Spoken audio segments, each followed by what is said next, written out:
अगजानन पद्मार्कं गजाननमहर्निशम् अनेकदन्तं भक्तानामेकदन्तमुपास्महे। गुरुर्ब्रह्मा गुरुर्विष्णु गुरुर्देवो महेश्वरः गुरुरेव परं ब्रह्म तस्मै श्रीगुरवे नमः। आज अक्षय तृतीयेचा दिवस, 3.5 मुहूर्तापैकी एक मुहूर्त आणि विशेष म्हणजे आज भगवंताच्या अनेक अवतारांचा जन्म झाला। हयग्रीव जयंती, परशुराम जयंती, नरनारायण जयंती हे सगळे अक्षय तृतीयेला झाले आहेत। हयग्रीवाच्या नावाने केवळ जप केला तर ज्ञान प्राप्त होत असं सांगितलेलं आहे। तर असे अवतार आज झाले आणि 4 युगापैकी एका युगाचा प्रारंभ आज झाला। आजच्या दिवशी युगादी असं म्हटलं जातं। माघ कृष्ण अमावस्या, भाद्रपद कृष्ण त्रयोदशी, वैशाख कृष्ण तृतीया आणि कार्तिक शुद्ध नवमी या 4 युगादी आहेत। आता विशेष महत्व काय तर आज गंगा स्नानाचं विशेष महत्व आहे। वैशाखे शुक्ल पक्षे तु तृतीयायां तथैव च गंगा तोयै नरस्नात्वा मुच्यते सर्वकिल्बिषैः। जवळपास कुठे तीर्थ असेल, नदी असेल, घरापेक्षा विहीर असेल, तलाव असेल किंवा घरी जरी केलं तर गंगेचं स्मरण करून स्नान केलं तर अनंत पटफल प्राप्त हो सांगितलं आहे। आजच्या दिवशी होम, हवन, दान हे भगवान शंकराला अत्यंत प्रिय, भगवान विष्णूलाही प्रिय आहे। त्यामध्ये विशेष करून यवाचा उपयोग करायचा आहे। त्याला मराठीमध्ये जव म्हणतो।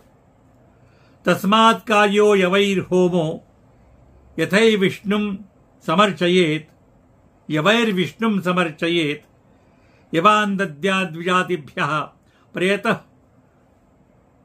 प्राशयेत यवान्। म्हणजे होमामध्ये जव वापरायचे, विष्णूची पूजा करायची, ब्राह्मणाला यवदान द्यायचे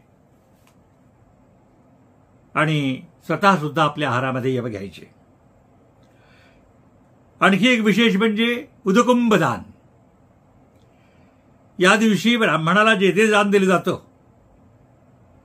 त्यामध्ये उदकुंभ एक पाण्याने भरलेला त्याचं पूजन वगैरे करून ते दान देणं हे विशेष सांगितलेलं आहे। या व्यतिरिक्त यव, गोधूम, चणक म्हणजे हरभरे, सक्तू म्हणजे जव आणि दध्योदन याचं अनंतपट फल सांगितलेलं आहे। 3.5 मुहूर्तापैकी एक मुहूर्त आहे आणि आजच्या अक्षय तृतीयेनिमित्त बऱ्याचशा कथा खूप आल्यात पुराणामध्ये।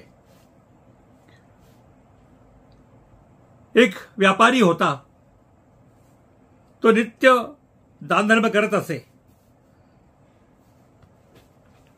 संतांच्या कथा ऐकत असे, पण कालांतराने त्याला दारिद्र्य आलं आणि त्यांनी कथा ऐकत असताना ऐकले की बुधवारी रोहिणी नक्षत्र आणि तृतीया असेल तर त्या दिवशी दान पुण्य अक्षय होतं, अक्षय तृतीय दिवशी।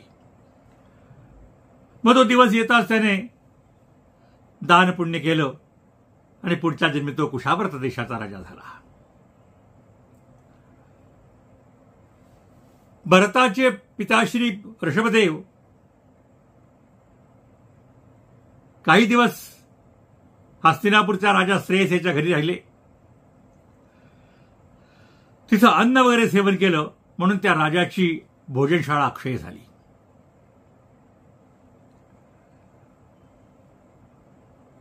श्रीकृष्णाने युधिष्ठिराला एक कथा सांगितलेली आहे की पूर्वी सत्यप्रिय, गोड बोलणारा आणि देव ब्राह्मणाची पूजा करणारा असा सुनिर्मल नावाचा एक वैश्य होऊन गेला। त्याने आख्यानामध्ये असं ऐकलं की रोहिणी नक्षत्र अक्षय तृतीयेचा महिमा तो ऐकला आणि त्या दिवशी काही जरी दान दिलं तर अक्षय फल मिळतं म्हणून तो गंगेच्या काठी आला, पितृदेवांना तर्पण केलं आणि ब्राह्मणाला शास्त्रोक्त दान दिलं आणि त्याचं ते धन अक्षय टिकून राहिलं. आणि महाभारतामधली अशी प्रसिद्ध कथा आहे की जेव्हा अश्वमेध यज्ञ संपन्न झाला आणि सांगतेच्या वेळी एक मुंगूस त्या ठिकाणी आलं. ते मुंगूस अर्ध सोन्याचं अंग होतं आणि ते यज्ञ मंडपात येत असते यज्ञवेदीवर डोळायला लागलं. पण काही त्याचा फरक पडला नाही, त्यामुळे ते दुःखी झालं. आणि धर्मराजाला ते म्हणाले की राजन, मी असंही केली की फार मोठा यज्ञ केला आणि या यज्ञाच्या पुण्यफलाने माझं संपूर्ण अंग सुवर्णाचं होईल. आता हे पूर्वी सुवर्णाचं अंग का झालं? एक सत्यवादी ब्राह्मण होता आणि तो कसा बसा आपला निर्वाह करत असे. एके दिवशी परमेश्वराने त्याची परीक्षा घ्यायची ठरवली आणि अक्षय तृतीयेच्या दिवशी तो जेवायला बसणार. इतक्यात परमेश्वर ब्राह्मणाच्या रूपात तिथे आला आणि माधुकरी मागू लागला. त्या संपूर्ण कुटुंबियांनी आपलं अन्न त्याला दिलं, पण बरेच दिवस अन्न न मिळाल्यामुळे ते गतप्राण झाले. ते अन्न देत असताना थोडा भाग खाली पडला होता, तो मी खाल्ला, म्हणून माझं अर्ध अंग सोन्याचं झालं.